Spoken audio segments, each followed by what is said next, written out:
So basically yesterday, first of all, I want to apologize to anybody that felt that, the audio and the microphone was not the best. I do apologize for that when I talked about this situation from the storyline.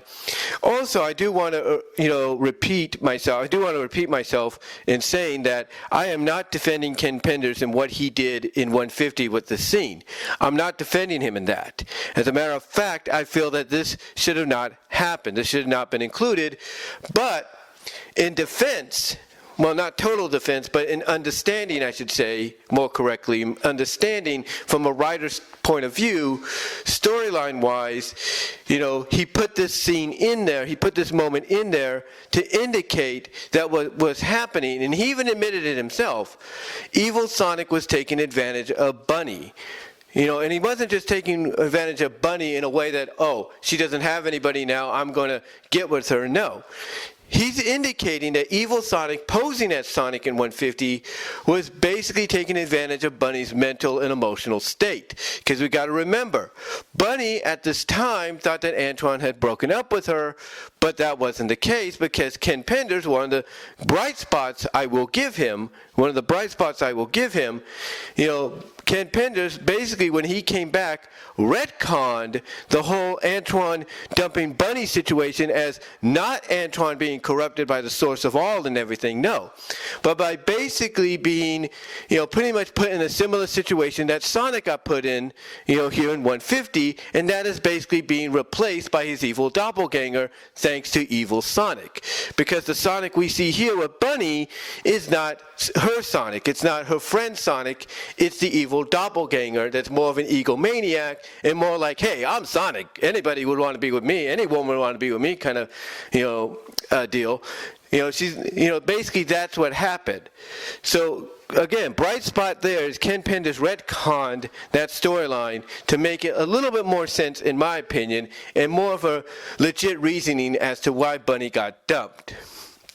Now, with that said, when we get to this scene, Bunnie's not aware, like we the readers at the time when this came out, is not aware that this is not the real Sonic, that this is evil Sonic, this is his doppelganger, if you will, posing as him, because he wants the fame, the fortune, of course, the women. That's what he wants. Now, with that said, when this scene came up, one thing that a lot of fans pointed out, Cyberpunk Jordan, Bobby at Thanks Ken Penders at the Thanks Ken Penders Tumblr page, and many others, and even recently here on Twitter with semi-frequent Sonic facts, what they pointed out is basically the fact that this scene was wrong to be. It shouldn't have happened because it implements sexual assault and everything, unbeknownst to Bunnie. That because she thinks she's getting it on with her best friend who's now wants to be her boyfriend and stuff. But later on, the conversation does dive into the dialogue change that even Cyberpunk Jordan and, like I said, Bobby at the Tumblr page Thanks Ken Penders pointed out. But are they correct in that? Was this scene, dialogue-wise and everything, supposed to be more explicit? Well, before we get there, let me read off the tweet that Semi-Frequent Sonic Facts brought up, on Twitter recently.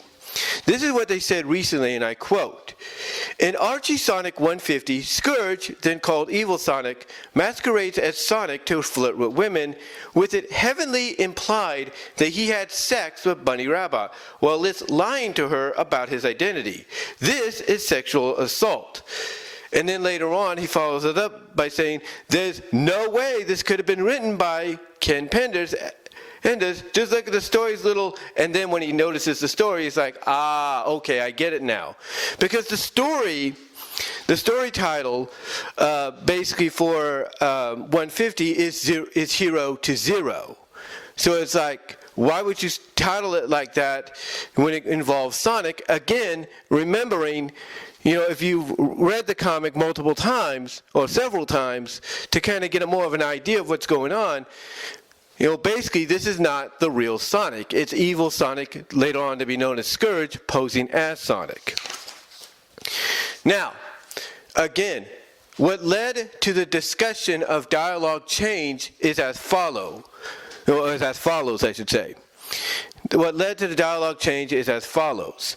And this, basically is by Zoom at Zoom to Malware on Twitter.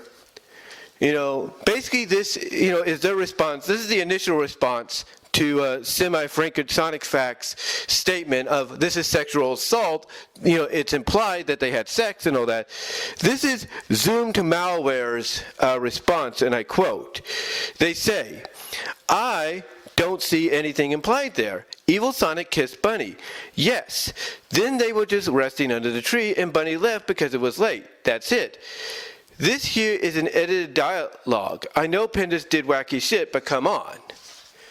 So what Zoom to Malware is responding to Semi-Frankfurt Sonic Facts here, and their accusation of what is implied, is even they're believing that Penders may have done some crazy controversial stuff in the past with the Sonic comic and the Knuckles spinoff, but there's no way he would take it this far. Now, I didn't get all of the replies, but one person replying to Zoom to Malware pointed out that Ken Penders at one point, and he even admitted himself, at one point said, "Look, this Ken Penders that you say wouldn't go there, this is the same Ken Penders that later on admitted that one of the story ideas he wanted to go with was Joffrey St. John beating Sonic to the punch when it came to taking Sally's virginity." Yeah, they used as an example to those that still believe that there's no way Penders would do this. They had to point out that one of the ideas that Penders wanted to utilize in the story was Joffrey St. John having sex with Sally. In other words, an overaged 21, 22-year-old soldier of the Royal Guard, basically, or leader of the Royal Secret Service, getting it on and taking the virginity of a 16, 17-year-old girl. That's the evidence they were holding out to prove that, hey, yeah, you say Penders wouldn't do it? You don't think he would imply it happened? Well, guess what? Here's evidence that shows don't put it past him. And we guarantee that's exactly what he was implying at. Now, later on, Simba Goes Raw 11, or Simba Goes Raw, or at Simba Kiana Simba Kina Lana, or Nala, Simba Kina Lana 11, this is what they said. Now, this was all in January, apparently, but it's just now making the rounds. I'm just starting to notice it. But this is what Simba Goes Raw on Twitter responded in response to, I think, Zoom Malware. This is what they said. He admitted it on Twitter. He admitted he wanted to write a story where St. John, a character years older than Sally, bonked her before Sonic could. He wrote a story where Knuckles got hose because Knuckles, his father, microwaved him as a baby. It's Ken Penders. So basically, they're using all those examples that I mentioned, including, the whole Knuckles' father, Locke, basically experimenting on him when he was still an egg and all that without the mother's consent and everything. Basically as examples of, hey, don't put anything past Penders because he's willing to take it that far. Now, as far as the dialogue change goes, and we're about to get into that right now because I printed this out. As far as the dialogue page goes, this is what is said, and I quote, this is from Zoom to Malware, and I quote, he says, "I know he wanted to make a special Archie canon Age of Consent, but he didn't do that. I don't see any implication. They kissed, and it's stupid, yes, but this seems like an exaggeration." Now, again, Zoom to Malware is basically trying to say, look, Penders, yes, he wanted to do certain things that were controversial. I agree. But there's no way he would go that far. There's no way. Now, another person called Rebecca on Twitter responded, and this is where it gets started. Why is Bunnie's dialogue in another font? What are they hiding from us? And this was responded by Dustin Phillips at Sonic Blue Ranger. And he responded, yeah, the font change on Evil Sonic makes me almost certain this was more explicit until editorial got a hold of it. So yeah, basically what Dustin Phillips at Sonic Blue Ranger is saying there in closing, because that's as much as I'm going to copy and paste and print out onto Microsoft Word. Basically he's even following up on the fact that this scene was originally supposed to be more explicit, more, I guess you could say, mature, near XXX, or PG-13 levels than indicated. And you know what? I can't deny that.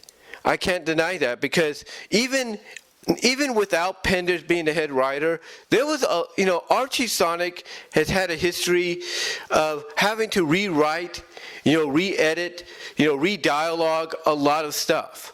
I mean, let's not forget, thanks to Ken Penders behind the scenes in his lawsuit, one of the more important, I guess you could say, comics, when it came to the Mecha Sally World Tour, Death Egg Mark II, World Tour II arc, whatever you want to call it, one of the more important issues, involving Thrash, the Tasmanian Devil, and everything, was supposed to include Julie Sue, was supposed to include certain other moments and scenes.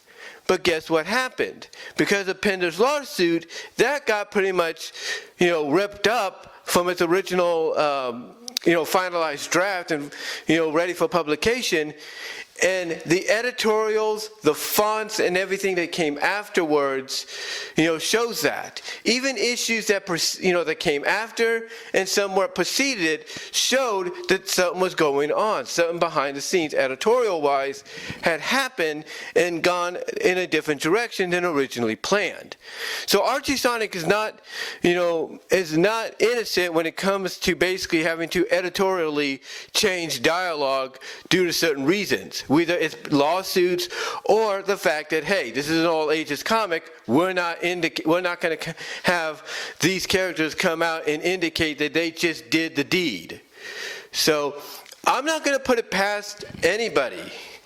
And when they say, I'm not going to put it past anybody, I'm not going to disagree with anybody, and I'm not going to put it past someone like a Penders or an Ian Flynn, or a Carl Bowlers or anybody, to, have their, original dialogue, the original dialogue in the original script, the finalized script, changed because it doesn't meet up with the all ages standard of the comic. I guarantee you,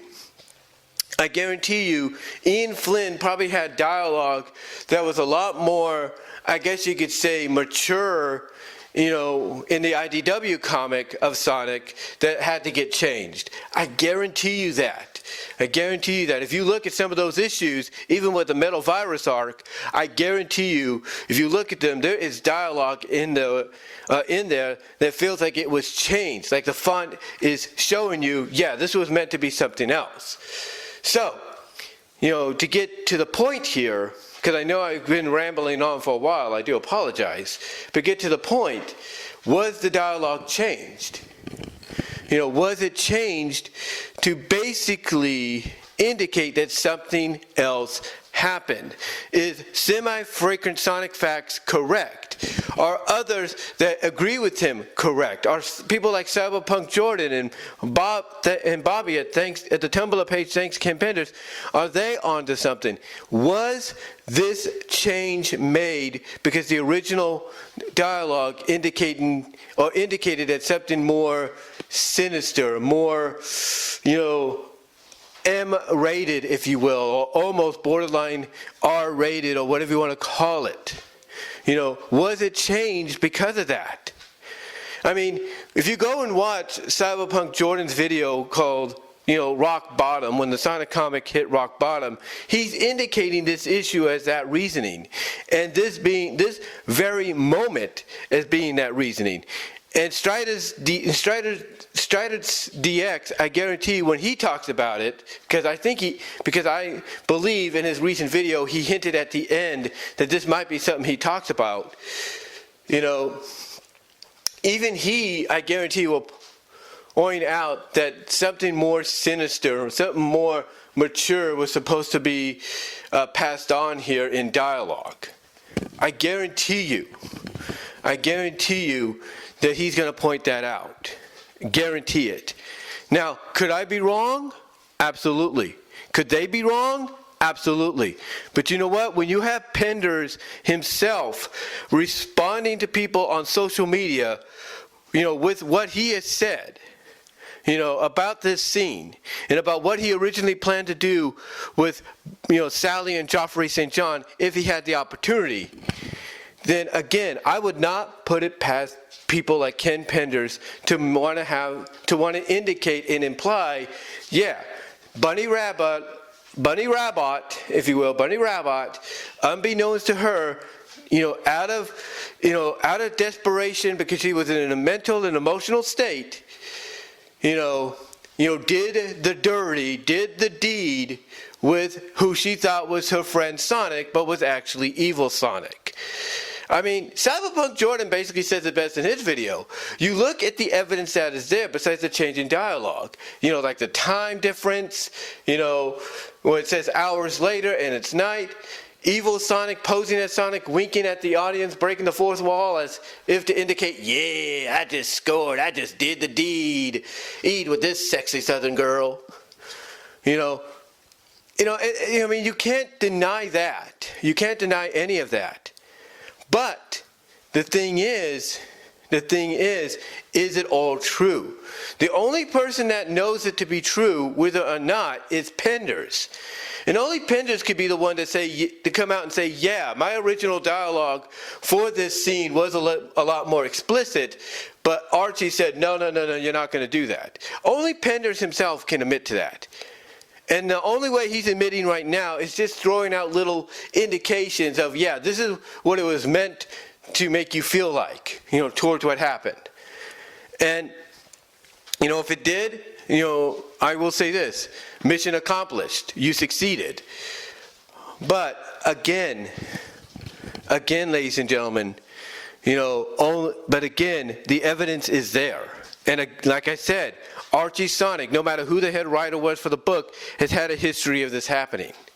They have. And I guarantee you IDW Sonic is having a history being written with it happening behind the scenes too as we speak. So I wouldn't put it past, the fact that the original dialogue was meant to be more explicit. I wouldn't. And again, it seems that even now, like I said, you have semi-frequent Sonic facts coming out and saying, that the fact that it did happen, that it's implied sex did occur.